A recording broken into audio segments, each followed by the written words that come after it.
Hey, it's Tasha, and today I want to talk to you about holiday marketing ideas for your small business and what you can do to make sure your business pops compared to other businesses.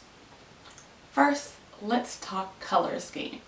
Most people think for the holiday season they need to do greens and reds and silvers and basically Christmassy colors.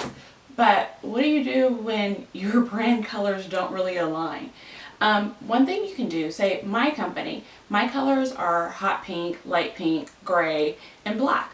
I can throw in red, I can throw in silver, I can throw in green. I don't have to combine all of those holiday colors to just make it look holiday. That's one thing you don't have to do. You don't have to put Santa Claus on a sleigh with Rudolph and snowmen and snowflakes. You don't have to go commercialized if commercialized is not your business. We want you to stay unique during the holiday season. I don't want you to feel that you have to put, Frosty the Snowman with his wife. Does Frosty's wife have a name? Well, I don't want you to feel like you have to put them both on there and mess up who your brand is. Like, that doesn't work, and your audience will know it's just a gimmick. It's just holiday season. I'd rather you find the touches that you can. I always tell people, even if you're looking at a flat object online or something like that, you can see the layers and textures because it adds to it. So, for example, if I was going to do something for this holiday season, I would actually throw red and silver into the mix. Since I already use gray, silver is gray, same thing. It just has more sparkle and pizzazz. So I would add that into the mix of my already going color scheme. That way it still gives me holiday, but it jazzes it up a bit. So you're just going to jazz up your brand a little bit. It's okay if you do want to throw Frosty in there. It's okay if you do want to throw Santa Claus in there. But don't make it too gimmicky just because it's holiday season. Next, when it comes to marketing, the best time of year to start is literally the week before Black Friday. Everyone else has already started. I remember going into Hobby Lobby, I think in like July, and Christmas stuff was out. But they're a big company, they're a big brand, they have to push it sooner. You as a small business, on the other hand, you don't have to push it down your audience's throat. But it's good to get their attention now. One of the things I have been working on with one of my clients is making sure that she puts out all her products. One thing we noticed that she had a couple top sellers, and I pointed out to her the reason she had these top sellers is because she constantly was showing them on social media. They were always in the newsletter, they were a blog post. She was subconsciously putting them into her audience's mind. That's why they were buying it, hence her top sellers. And she had other items that weren't selling because she was not subconsciously putting them into her audience's mind. So this holiday season, if you have items that have been sitting on the shelves collecting dust and you're ready to move them, those need to be the forefront of your marketing campaigns. You need to make sure you're educating your audience on this. Even if you have a jewelry company, you might have some sparkly statement earrings from this spring. I can wear those to holiday parties. You can wear them to holiday parties. Your customers can wear them to holiday parties. Make sure they're part of your marketing campaign. Don't just let them collect dust and say, hey, I'm going to have a sale and hope someone buys them. No, people need to be bombarded with the images. I'm sorry.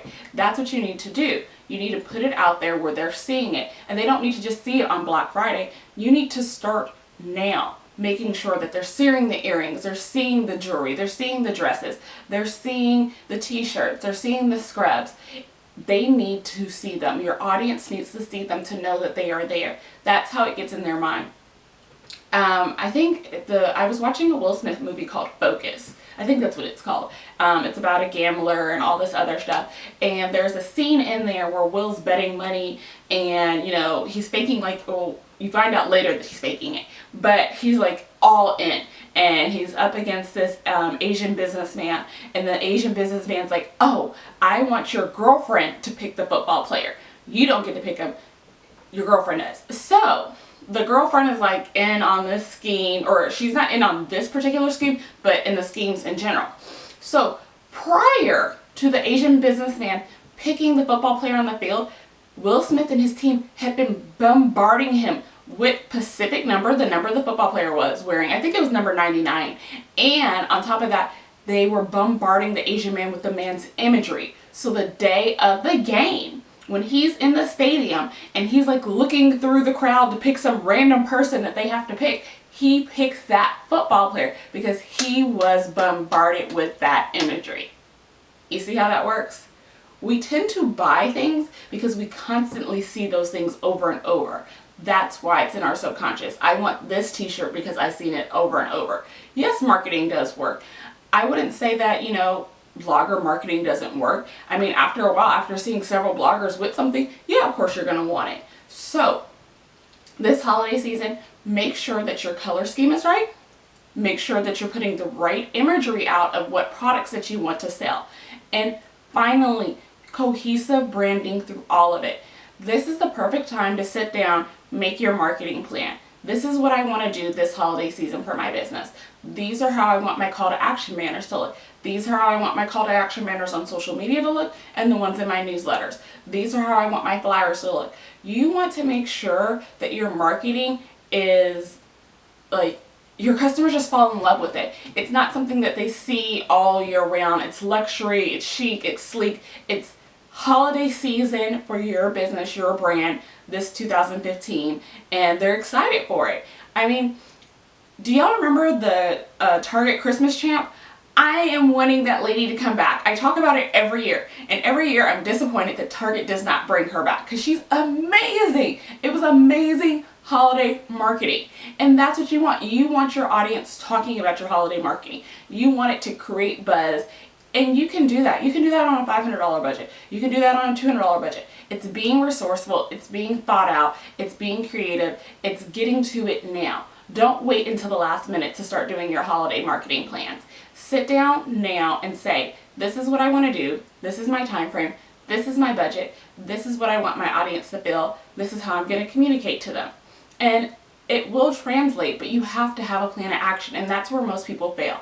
They fail to put the plan of action into existence. So if you have any questions, comments, or concerns about how you can prep for your holiday marketing campaigns, leave them below and I will try to answer them and help you out. Till then, I'll talk to you later. Bye!